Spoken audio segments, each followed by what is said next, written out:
प्राय खबरों को अब देखते हैं विस्तार से। तो सचिन के प्यार में पागल होकर 4 बच्चों के साथ सरहद पार करने वाली सीमा हैदर के लिए अच्छी खबर नहीं है। नेपाल के रास्ते भारत आने वाली पाकिस्तानी महिला सीमा हैदर को खाली हाथ वापस वतन जाना पड़ सकता है, क्योंकि भारत सरकार की एजेंसियां सीमा को पाकिस्तान डिपोर्ट करने पर विचार कर रही हैं। इस बीच सीमा हैदर पर विदेश मंत्रालय का बयान आया, देखिए रिपोर्ट।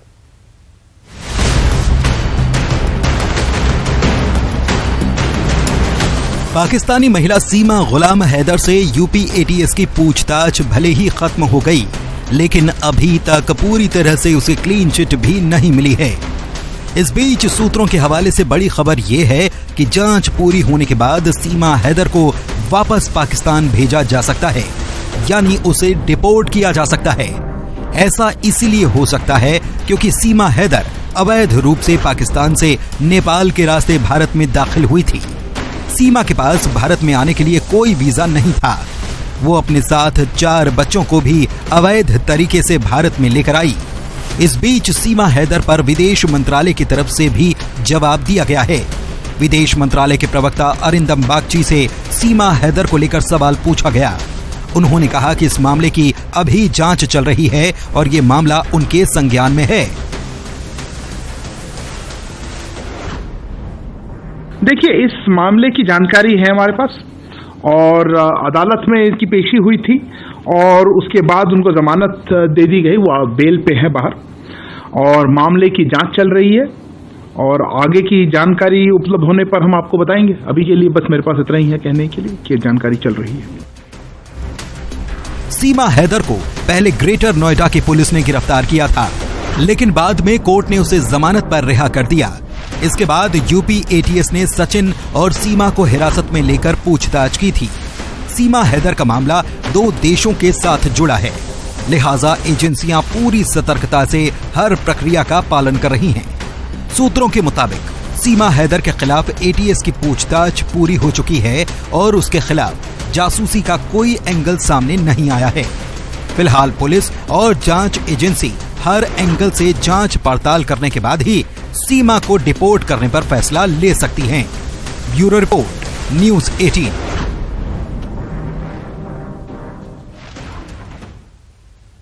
और इधर एशियन गेम्स के ट्रायल्स के लिए पहलवान विनेश फोगाट और बजरंग पूनिया को दी गई छूट के खिलाफ बाकी रेसलर्स का गुस्सा बढ़ता जा रहा है।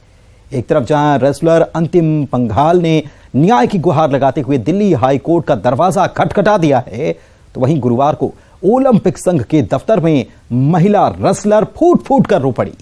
रेसलर्स का सवाल है कि आखिर पहलवान विनेश फोगाट और बजरंग पूनिया के लिए उनके साथ अन्याय क्यों?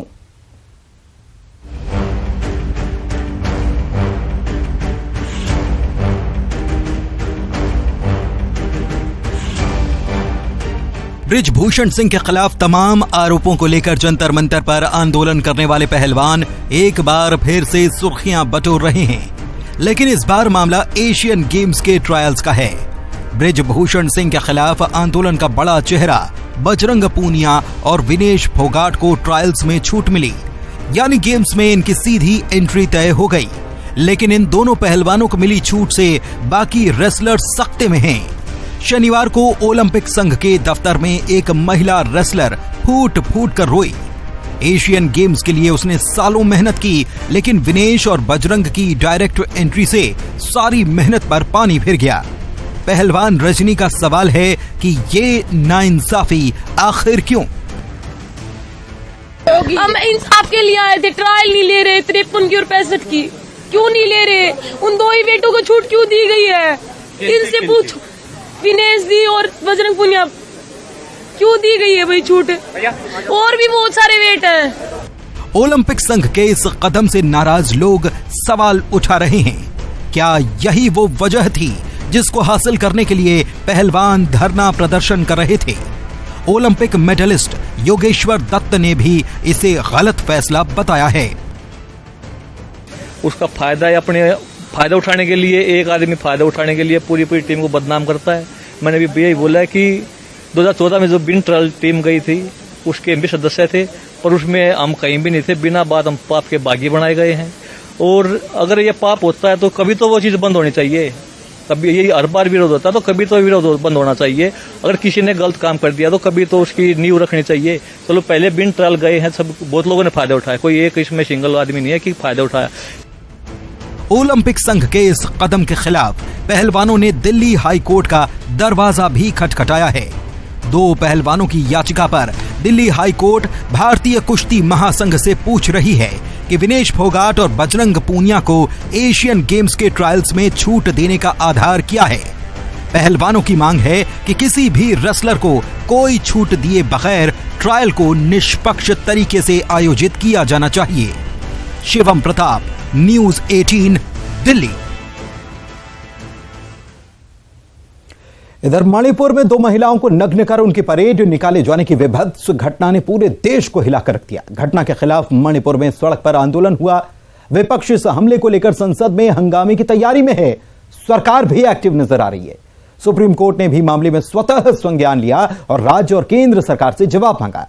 प्रधानमंत्री ने कहा कि वो इस घटना से पीड़ा और गुस्से से भरे हैं। उन्होंने कहा कि किसी भी समाज के लिए यह घटना शर्मसार करने वाली है। ऐसी घटनाएं चाहे छत्तीसगढ़ की हो, राजस्थान की या मणिपुर की, महिलाओं की सुरक्षा, कानून व्यवस्था सबसे ज्यादा जरूरी है। लेकिन पीएम के मणिपुर के साथ छत्तीसगढ़ और राजस्थान का नाम लेने को लेकर छत्तीसगढ़ में सियासत गर्मा गई।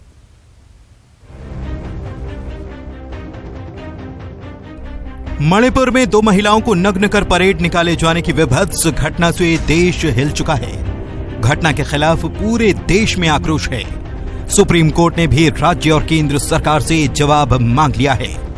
प्रधानमंत्री नरेंद्र मोदी ने मॉनसून सत्र शुरू होने से पहले मणिपुर की घटना पर अपनी कड़ी प्रतिक्रिया दी। उन्होंने कहा कि मैं देशवासियों को विश्वास दिलाता हूं कि किसी भी गुनहगार को बख्शा नहीं जाएगा। कानून पूरी सख्ती से कदम उठाएगा। पीएम ने कहा कि घटना चाहे छत्तीसगढ़ की हो, राजस्थान की हो या फिर मणिपुर की हो, किसी भी सभ्य समाज के लिए ये शर्मसार करने वाली घटना है। खास करके हमारी माताओं बहनों की रक्षा के लिए कठोर से कठोर कदम उठाएं। घटना चाहे राजस्थान की हो, घटना चाहे छत्तीसगढ़ की हो, घटना चाहे मणिपुर की हो, इस देश में, हिंदुस्तान के किसी भी कोने में, किसी भी की राज्य सरकार में राजनीतिक वाद विवाद से ऊपर उठ करके कानून व्यवस्था का महात्मा, नारी का सम्मान, और मैं देशवासियों को विश्वास दिलाना चाहता हूं, किसी भी गुनहगार को बख्शा नहीं जाएगा। लेकिन मणिपुर की घटना और पीएम के बयान को लेकर छत्तीसगढ़ की सियासत गर्मा गई है। सीएम भूपेश बघेल ने कहा है कि बीते 3 महीने से मणिपुर जल रहा है, लेकिन पीएम मोदी ने एक बयान नहीं दिया और आज मणिपुर के साथ राजस्थान और छत्तीसगढ़ को भी जोड़ दिया गया। सीएम ने कहा कि दोनों राज्यों में चुनाव है, इसीलिए पीएम ने मणिपुर से पहले छत्तीसगढ़ का नाम लेकर तुलना कर दी। उन्होंने कहा कि मणिपुर से छत्तीसगढ़ की तुलना प्रदेश का अपमान है। मणिपुर के बारे में उन्होंने कोई बात नहीं की, बल्कि राजस्थान और छत्तीसगढ़ को भी उसमें लपेट लिया। आप मणिपुर की घटना के बारे में, उस महिला के साथ बलात्कार भी हुआ, उसके निर्वस्त्र करके घुमाया गया और पूरा देश इस मामले में चिंतित है। लेकिन प्रधानमंत्री जी इसके बारे में एक शब्द भी उन्होंने नहीं कहा, क्योंकि राजस्थान में भी चुनाव है, छत्तीसगढ़ में भी चुनाव है। इन दोनों को मणिपुर के साथ तुलना किए हैं, जबकि छत्तीसगढ़ में ऐसी कोई हालात, कोई परिस्थिति नहीं है। डिप्टी सीएम टीएस सिंहदेव ने भी पीएम के बयान पर पलटवार किया। उन्होंने कहा कि हमारे प्रदेश में कानून व्यवस्था बरकरार है। छत्तीसगढ़ में महिलाओं के खिलाफ आपराधिक मामले 62% कम हुए हैं। इस समय मुझे लगता है कि बात सिर्फ मणिपुर की होनी चाहिए और होनी चाहिए थी, और कुछ कहकर एक तरह से वहाँ की स्थिति को डाइल्यूट करने की बात महसूस होने लगती है। अन्य राज्यों का नाम लेना, चुनिंदा कुछ राज्यों का नाम लेना, ये फिर ऐसे वातावरण को जन्म देता है जहाँ हमारा ध्यान एक घटना विशेष से हटने को होता है। पूरा ध्यान उसमें केंद्रित होके और उस घटना के पूर्ण समाधान को हमको पाना चाहिए। और अन्य अवसर पर राज्यों की जब समीक्षाएं होती हैं इस प्रकार के लॉ एंड ऑर्डर की स्थिति की, महिलाओं के संवेदनशील स्थिति की समीक्षाएं होती हैं, वहाँ हर राज्य की समीक्षा अवश्य हो। अभी इन विशेष परिस्थितियों में केवल बात मणिपुर की होनी चाहिए। उधर छत्तीसगढ़ के बीजेपी नेताओं ने सीएम और डिप्टी सीएम के बयान पर निशाना साधा। बृजमोहन अग्रवाल ने कहा, ऐसे बयान हताशा में दिए जा रहे हैं। ऐसा है, मुख्यमंत्री जी अपनी हताशा को, अपने फेल्यूर को छुपाने के लिए इस प्रकार की बात कर रहे हैं। जरा मुख्यमंत्री जी बताएं कि देश के इतिहास में आज तक कभी ऐसी घटना हुई है क्या, जब कोई बहुत ज़्यादा द्रवित होता है, बहुत ज़्यादा विचलित होता है और उसको लगता है कि अब मेरे सुनने वाला कोई नहीं है, कोई व्यक्ति नग्न होकर प्रदर्शन करे और 1, 2, 4, 5 नहीं सैकड़ों की संख्या में, तो इससे बड़ी सरकार के लिए शर्मनाक चीज, और वो भी सूचना देकर, अल्टीमेटम देकर करे और वो सरकार उनको नहीं रोक पाए और उनको गिरफ्तार कर ले, तो इससे बड़ी शर्मनाक बात और क्या हो सकती है। मणिपुर हिंसा को लेकर विपक्ष लगातार हमलावर रहा है और अब इस भयानक घटना के बाद विपक्ष ने हमले तेज कर दिए हैं। कांग्रेस ने ये मांग की है कि इस घटना की जांच के लिए एक डेलीगेशन बनना चाहिए। विपक्ष ने मणिपुर के सीएम के इस्तीफे की भी मांग कर डाली है। रायपुर से न्यूज 18 के लिए ममता लांचेवार की रिपोर्ट। मध्य प्रदेश और छत्तीसगढ़ में मॉनसून अपना असर लगातार दिखा रहा है। दोनों सूबों में जमकर बरसात हो रही है। कई इलाकों में बारिश की वजह से हालात बिगड़ भी रहे हैं। रिपोर्ट देखिए।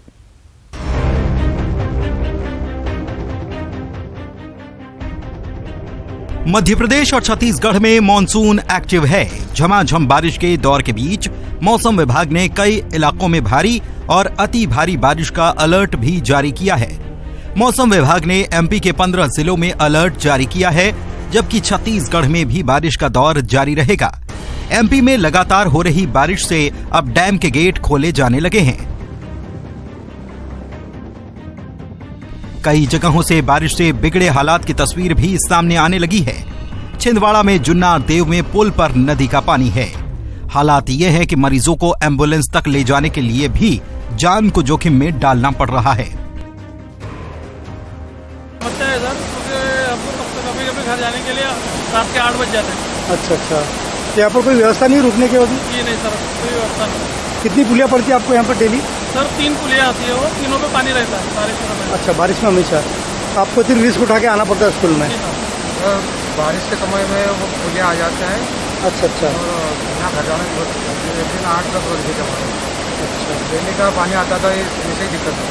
हमेशा ऐसे ही होता है। कितने साल से आ रहा है यहाँ पर? मैं तो अभी ट्रांसफर होकर भी आया। अच्छा। बुरहानपुर में उतावली नदी उफान पर है।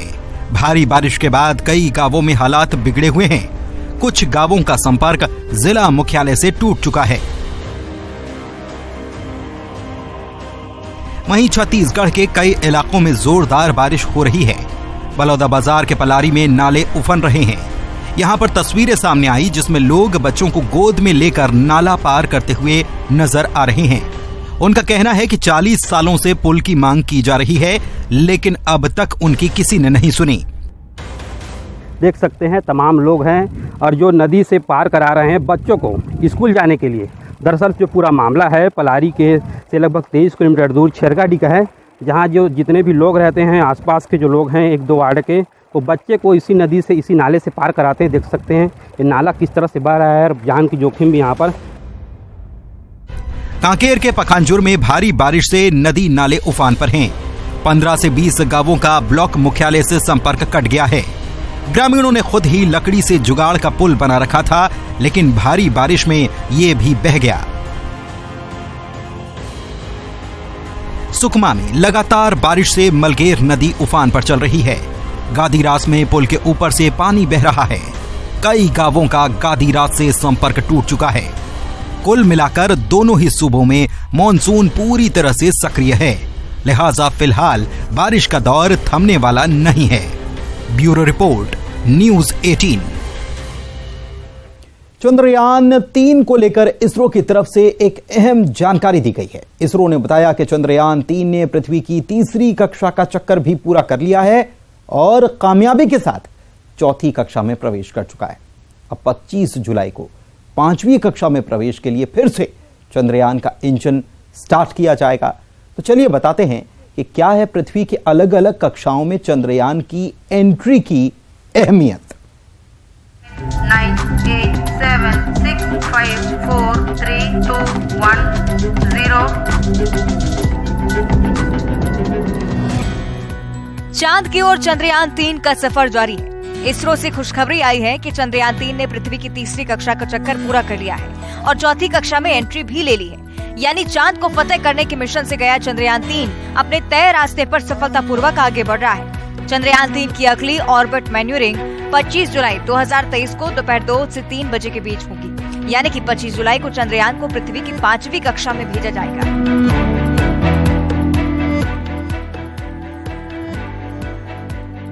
इस बार इसकी दूरी 51,400 किलोमीटर से बढ़ाकर और ज्यादा की गई है। हालांकि अभी तक इसकी दूरी का खुलासा नहीं किया गया है। इसरो जल्द ही चंद्रयान को धरती से 1 लाख किलोमीटर दूर तक पहुंचा देगा।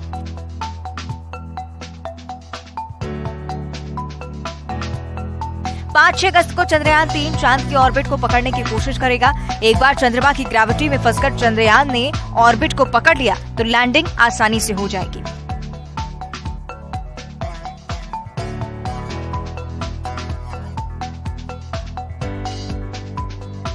वैज्ञानिकों का लक्ष्य है कि वो 31 जुलाई तक चंद्रयान 3 को 1 लाख किलोमीटर वाली ऑर्बिट तक पहुंचा दें, ताकि उसके बाद हाईवे पर जाने के लिए स्लिंग शॉट किया जा सके। धरती से करीब 1 लाख किलोमीटर की दूरी पर चंद्रयान के पहुंचने के बाद वैज्ञानिक इसे गुलेल की तरह इस्तेमाल करेंगे, यानी कि स्लिंग शॉट करके चंद्रयान 3 को ट्रांसलूनर इंसर्शन में भेजा जाएगा। इस रास्ते को हाईवे कहा जाता है।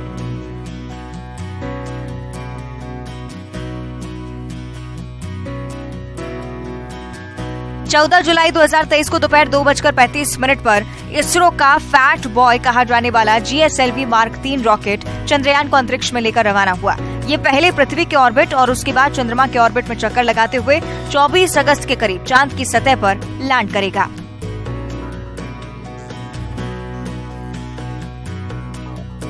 Bureau report, news 18।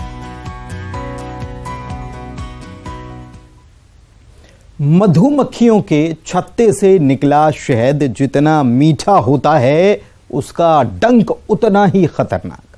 आमतौर पर तो ये यूं ही नहीं काटती, लेकिन कहीं आपने इन्हें छेड़ा तो समझो कि आफत मोल ले ली। इनके सामूहिक हमले में किसी की जान भी जा सकती है, लेकिन शहडोल में इनका बसेरा एक घर के अंदर है। चलिए मिलते हैं मैन फ्रेंडली मधुमक्खियों से।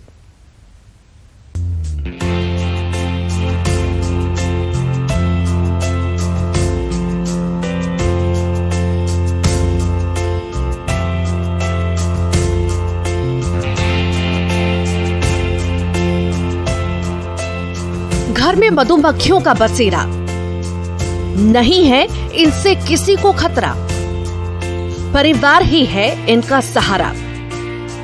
2 दशक से जमाए हैं यहाँ डेरा, बना लिया है घर को बसेरा। एक कहावत तो आपने सुनी होगी, मधुमक्खी के छत्ते में हाथ डालना यानी अपनी मौत को खुद दावत देना। ये कहावत 100% सच है। जिसने कभी मधुमक्खियों के छत्ते को छेड़ा होगा वही इसका खामियाजा जानता समझता होगा। लेकिन शहडोल के गांव में एक घर ऐसा है जहां मधुमक्खियां मैन फ्रेंडली हो गई हैं। यकीन नहीं होता तो देख लीजिए इस घर में जगह जगह लगे मधुमक्खियों के छत्ते।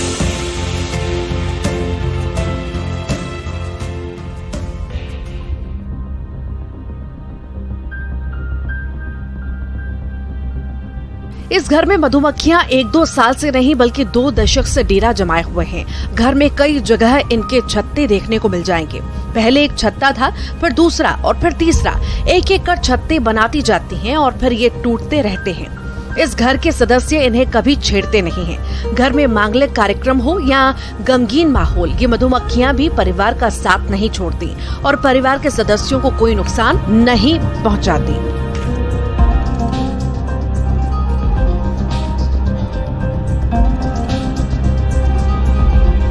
सोहागपुर जनपद के ग्राम पंचायत खन्नाथ में सत्यभान पटेल के घर मधुमक्खियों का डेरा क्षेत्र में कौतूहल का विषय बना हुआ है। घर की मुखिया कहती हैं कि हमारे कारण उन्हें कोई तकलीफ ना हो, इसका पूरा ध्यान हमारा परिवार रखता है।